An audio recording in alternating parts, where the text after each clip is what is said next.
Bienvenue dans ce nouveau numéro hors série de Caput Mundi, le podcast qui parle de l'histoire de Rome. Et en attendant la saison 2, nous allons nous intéresser aujourd'hui à une source du monde antique qui nous est parvenue, la table de Peutinger. Nous allons voir ensemble dans cet épisode l'histoire de cette carte. Comment est-elle arrivée jusqu'à nous, ce qu'elle contient, de quand pouvons-nous la dater, et nous pourrons même à la fin de cet épisode voyager un peu sur les routes romaines.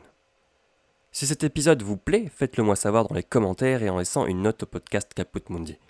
N'hésitez pas également à visiter le site internet de Caput Mundi pour voir la carte dont j'en vais vous parler dans cet épisode, ainsi que des liens vers des sites internet que je vais utiliser. On parle donc de la carte du monde romain dans Caput Mundi.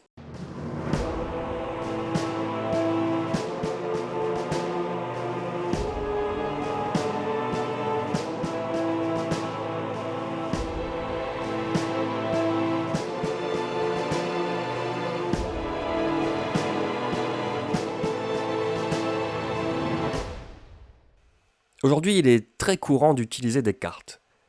On a tous une application sur notre téléphone, et il n'est pas rare d'aller la consulter quand on nous parle d'un endroit en particulier. Et il est impensable de partir en vacances sans son GPS ou une bonne carte. Il y a des plans partout aujourd'hui, dans les centres commerciaux, dans les réseaux de transport, même dans les jeux vidéo. C'est un outil dont on se passerait avec difficulté quand on arrive dans un lieu nouveau, encore inconnu de notre conscience. C'est que avoir une carte nous semble évident aujourd'hui. Les formats sont compacts, du plus simple au plus complexe. Il faut dire que des acteurs comme Google ont de la place sur leur serveur pour stocker toutes ces données, donnant une image détaillée de notre monde. Mais ce n'est pas le cas, bien sûr, pour les hommes et les femmes de l'Antiquité, qui sont limités par le matériel à leur disposition. Le papyrus n'est pas illimité, et même s'il l'était, la carte, pour avoir un niveau de détail que l'on connaît aujourd'hui, serait ridiculement grande. C'est pour cela que les savants d'Antiquité ont pour un grand nombre choisi de décrire le monde avec des mots plutôt qu'avec des cartes. Il existe des cartes, bien sûr, des cartes locales, des cartes à usage militaire ou politique. Depuis Ératosthène, on sait que la Terre est ronde, c'est déjà ça. On est même capable de calculer la circonférence du globe et d'établir des unités de mesure.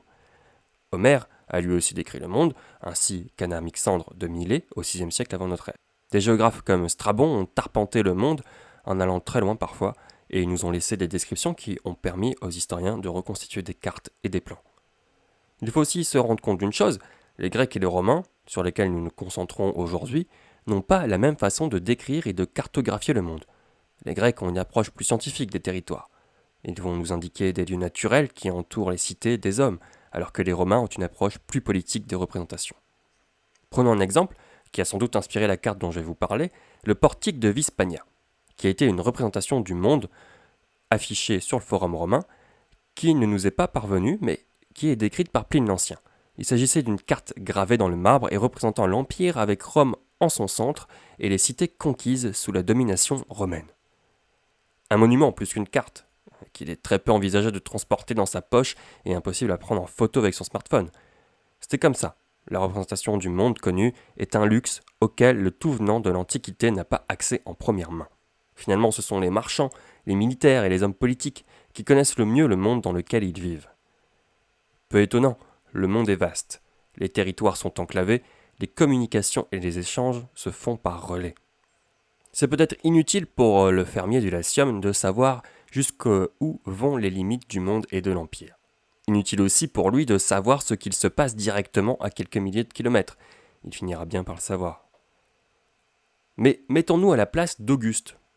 Un empire aussi vaste à gouverner, aux frontières multiples, avec des armées à droite et à gauche, en plus de connaître sa géographie, il faut pouvoir communiquer et recevoir l'information rapidement. Il existe un moyen de communiquer rapidement. Ça s'appelle le cursus publicus. C'est un système qui permet une communication rapide et quasiment directe. Un service puis un réseau regroupant des infrastructures et du personnel. Pour un bon cursus publicus, on a besoin de routes, de relais de poste, d'auberges et de fonctionnaires. Le long des voies romaines, vous trouverez des mansiones pour se restaurer et pourquoi pas passer la nuit.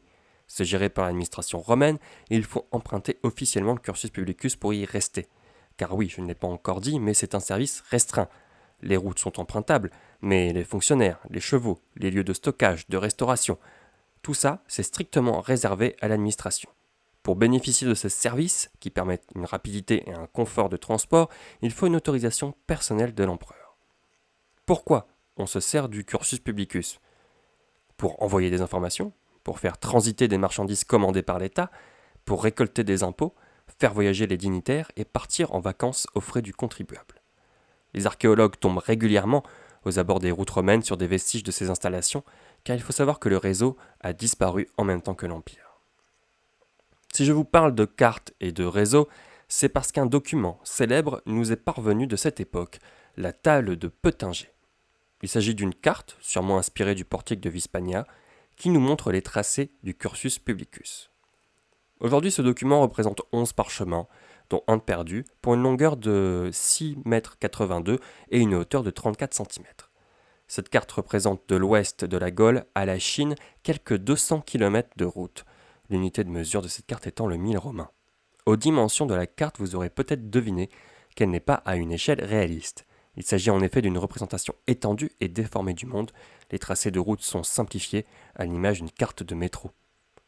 Les images valent plus que les mots, je vous encourage à aller voir la carte qui est disponible gratuitement et en intégralité sur internet. D'où vient cette carte? Il s'agit d'un exemplaire unique, c'est une copie faite par un moine du XIIIe siècle ayant pour titre Table théodosienne. Elle a été découverte en 1434 par Conrad Celtis à Worms, en actuelle Allemagne, et léguée à Conrad Peutinger en 1508, puis elle est copiée à nouveau et éditée pour la première fois en 1598 à Anvers. Elle est perdue puis retrouvée en 1714 et enfin achetée par l'empereur Charles IV et stockée dans la bibliothèque impériale sous le doux nom de Codex Vidambonensis 324. Elle est aujourd'hui classée au patrimoine mondial de l'UNESCO et repose dans la Bibliothèque nationale autrichienne. Cette carte nous permet de scruter l'Empire dans les moindres détails. C'est aussi grâce à cette carte que l'historien néerlandais René Vaubourg, archiviste à la Bibliothèque de La Haye, a mis en ligne un planificateur d'itinéraire numérique Omnes Viae. Je vous invite à y aller, le lien est sur le site de Caput Mundi, mais en attendant, allons faire un tour ensemble.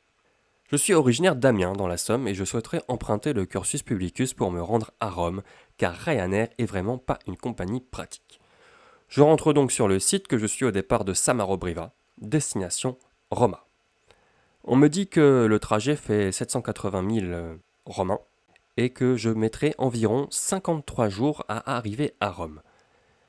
Le chemin qu'il m'affiche est à peu près le même que celui que j'emprunterai pour aller en vacances en Italie en voiture, comme quoi je n'ai rien inventé.